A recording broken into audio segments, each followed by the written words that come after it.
ಒಂದು ಬಾಲಕ ಶಾಲೆಯಲ್ಲಿ ನೀರು ಕುಡಿಯಲು ಅವಕಾಶವಿಲ್ಲ. ತನ್ನ ನೆರಳಿಗೂ ಜನರು ಹೆದರುತ್ತಿದ್ದರು.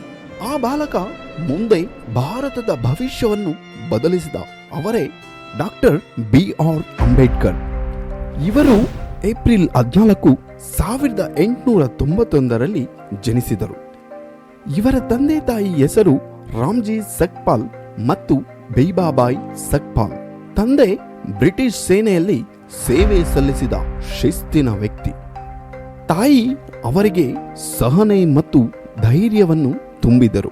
ಶಾಲೆಯಲ್ಲಿ ಅವರಿಗೆ ಕುರ್ಚಿ ಇಲ್ಲ, ಅವರಿಗೆ ನೀರು ಕೂಡ ಕೊಡುವುದಿಲ್ಲ. ಅವರನ್ನು ಸ್ಪರ್ಶಿಸುವುದೇ ಮಹಾಪಾಪ ಎಂದು ಜನರು ಅವಹೇಳನ ಮಾಡುತ್ತಿದ್ದರು. ಆದರೆ ಅವರ ಮನಸ್ಸಿನಲ್ಲಿ ಒಂದು ಪ್ರಶ್ನೆ: ನಾನು ಮಾನವನಲ್ಲವೇ? ಏನಾಗಿದೆ ಈ ಸಮಾಜಕ್ಕೆ?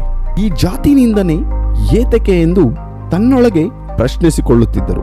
ಅಂಬೇಡ್ಕರ್ ಅವರ ಜೀವನವನ್ನು ಶಿಕ್ಷಣ ಎಂಬ ಆಯುಧವನ್ನು ಬಳಸಿ ಸಮಾಜ ಎಂಬ ಯುದ್ಧದಲ್ಲಿ ಗೆದ್ದು ಮಹಾನ್ ವ್ಯಕ್ತಿಯಾಗಿ ನಿಂತರು. ಅವರ ಶಿಕ್ಷಣ ಅಮೆರಿಕ, ಲಂಡನ್, ಕೊಲಂಬಿಯಾ ಇಂತಹ ಮಹಾನ್ ವಿಶ್ವವಿದ್ಯಾಲಯಗಳಲ್ಲಿ ಉನ್ನತ ಪದವಿ ಪಡೆದರು. ಲಂಡನ್ ಸ್ಕೂಲ್ ಆಫ್ ಎಕನಾಮಿಕ್ಸ್ನಲ್ಲಿ ಅವರು ಡಾಕ್ಟರೇಟ್ ಪಡೆದರು.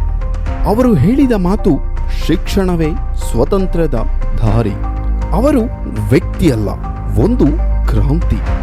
ಇವರನ್ನು ಭಾರತದ ಸಂವಿಧಾನ ಶಿಲ್ಪಿ ಎಂದು ಕರೆಯಲಾಗುತ್ತದೆ. ಇವರು ಮುಖ್ಯವಾದ ಸಾಲನ್ನು ಬರೆದರು: ಎಲ್ಲರಿಗೂ ಸಮಾನ ಹಕ್ಕು, ಜಾತಿ ಧರ್ಮ ಭೇದವಿಲ್ಲದೆ ಶಿಕ್ಷಣ ಮತ್ತು ಉದ್ಯೋಗದಲ್ಲಿ ಅವಕಾಶಗಳ ವ್ಯವಸ್ಥೆ. ತಾಯಿ ತಂದೆಯ ಮೌಲ್ಯಗಳಿಂದ ಆರಂಭವಾದ ಈ ಜೀವನ ಕೋಟ್ಯಾಂತರ ಜನರಿಗೆ ಬೆಳಕಾಗಿದೆ. ಇಂದು ಪ್ರತಿಯೊಬ್ಬರೂ ಒಂದು ವಚನ ಕೊಡಿ: ಅನ್ಯಾಯದ ವಿರುದ್ಧ ನಿಲ್ಲುತ್ತೇವೆ, ಸಮಾನತೆಗೆ ಬೆಂಬಲ ಕೊಡುತ್ತೇವೆ, ಶಿಕ್ಷಣವನ್ನು ನಮ್ಮ ಗುರಿಯನ್ನಾಗಿಸುತ್ತೇವೆ. ಈ ಸಾಲುಗಳನ್ನು ಪಾಲಿಸಿದರೆ ಅಂಬೇಡ್ಕರ್ ಅವರಿಗೆ ನಿಜವಾದ ಗೌರವ. ಎಲ್ಲರಿಗೂ ಅಂಬೇಡ್ಕರ್ ಜಯಂತಿಯ ಶುಭಾಶಯಗಳು. ಜೈ ಅಂಬೇಡ್ಕರ್, ಜೈ ಭೀಮ್. ಈ ವಿಡಿಯೋ ಯಾವ ಸಮುದಾಯವನ್ನು ಉದ್ದೇಶಿಸಿ ಮಾಡಲಿಲ್ಲ.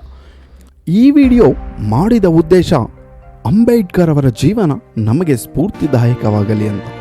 ಈ ವಿಡಿಯೋದಲ್ಲಿ ನಿಮ್ಮ ಭಾವನೆಗಳಿಗೆ ಧಕ್ಕೆಯಾಗಿದ್ದರೆ ದಯವಿಟ್ಟು ಕ್ಷಮಿಸಿ. ನಿಮಗೆ ಈ ವಿಡಿಯೋ ಇಷ್ಟವಾಗಿದ್ದರೆ ಶೇರ್ ಮಾಡಿ. ಹಾಗೆ ಹೋಗ್ತಾ ಹೋಗ್ತಾ ಒಂದು ಕಮೆಂಟ್ ಹಾಗೂ ಒಂದು ಸಬ್ಸ್ಕ್ರೈಬ್ ಮಾಡಿ. ಅಂಬೇಡ್ಕರ್ ಜಯಂತಿ ಇನ್ನೂ ವೈಭವವಾಗಿ ಮಾಡೋಣ. ನಿಮಗೆ ಸಮಯ ಸಿಕ್ಕರೆ ದಯವಿಟ್ಟು ನಿಮ್ಮ ಹತ್ತಿರವಿರುವ ಶಾಲೆಗಳಿಗೆ ಹೋಗಿ ಅಂಬೇಡ್ಕರ್ ಜಯಂತಿಯನ್ನು ಆಚರಿಸಿ.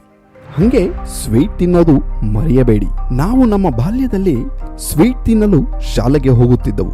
ನಿಮಗೂ ಆ ನೆನಪಿದೆಯೇ? ಇದ್ದರೆ ದಯವಿಟ್ಟು ಕಮೆಂಟ್ ಮಾಡಿ. ಮುಂದಿನ ವಿಡಿಯೋದಲ್ಲಿ ಸಿಗೋಣ. ಜೈ ಹಿಂದ್, ಜೈ ಕರ್ನಾಟಕ.